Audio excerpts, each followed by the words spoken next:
सच्ची बात बोलने पर भी दूसरों को दुख हो तो बोलना चाहिए या नहीं? फिर आंसू आना कहाँ से आ गया संगम युग में? संगम युग मौजों का युग है, आंसू बहाने का युग है। सारे हिसाब किताब अभी तो सामने आते हैं। हिसाब किताब अच्छी है, सामने आने चाहिए। ज्ञान युक्त सामने आने चाहिए, अज्ञान युक्त सामने आने चाहिए। अगर अज्ञान युक्त सामने आते हैं, रोना धोना पीटना चलता है, तो ये रावण की प्रॉपर्टी मिली या राम की प्रॉपर्टी मिली? कौन सी प्रॉपर्टी ली? अरे संगम युग मौजों का युग है या रोने पीटने का युग है? काय का युग है? मौजों का युग है, तो मौजे होना चाहिए। ये आंसू बांसू कहाँ से आ गए? हिसाब किताब तो दो आपस में व्यक्तियों का होता है ना, लेकिन एक को दुख होता है और दूसरा समझ के आधार पे वो मौज में रहता है।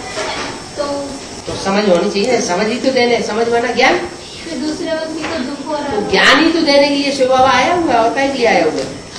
न दुख लेना है न दुख देना है। दुख लेना भी क्यों? इतना भी तो ज्ञान होना चाहिए कि दूसरे का दिया हुआ दुख जो हम न ले, अवॉइड कर दें। एक कान से सुनो, दूसरे कान से निकाल दें। जिससे उसको दुख मिला उस पर तो कोई बोझा नहीं चढ़ता है। जिससे दुख मिला उस पर कोई बोझा नहीं चढ़ता। बोझा चढ़ेगा क्या? दुख देने वाले को कोई बोझा नहीं पर चढ़ता है। हिसाब किताब से उसको दुख हुआ और दूसरा तो मौज में है। हाँ, तो जो दुख देने वाला है वो अज्ञानी नहीं है। ये अच्छा ज्ञान हो रहा है।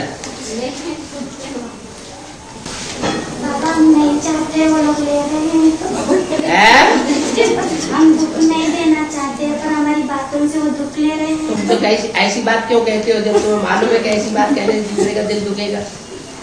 अच्छा बोलेंगे तो भी वो लोग बुरा तरफ से लेते हैं।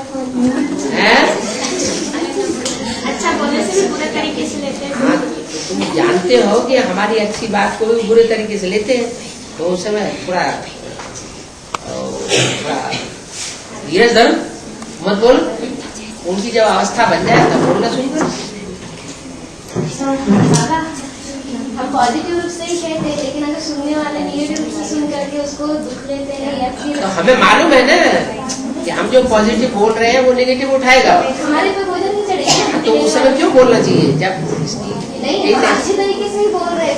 अच्छे तरीके से तुम बोल रहे, लेकिन सुनने वाले की स्टेज ऐसी नहीं है, ये भी तुम जान रहे। जानते हो पता है क्यों निगेटिव रूप से बाद में अगर किसी के द्वारा पता पड़े तो उसमें गलत रूप से लिया तो जब तुम्हें मालूम है कि वो हमारी बात सुन करके डाउन हो जाएगा तो मत बोलो ना।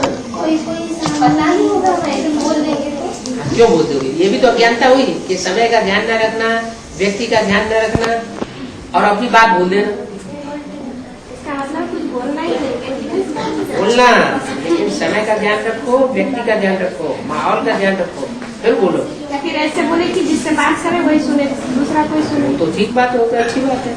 बैठे हैं दो आदमी सुनने वाले और हम चिल्लाए इतनी जोर से रहे हैं कि बाहर से अंदर, अंदर से बाहर आवाज आ रही है। ये तो राक्षस बना हो गया।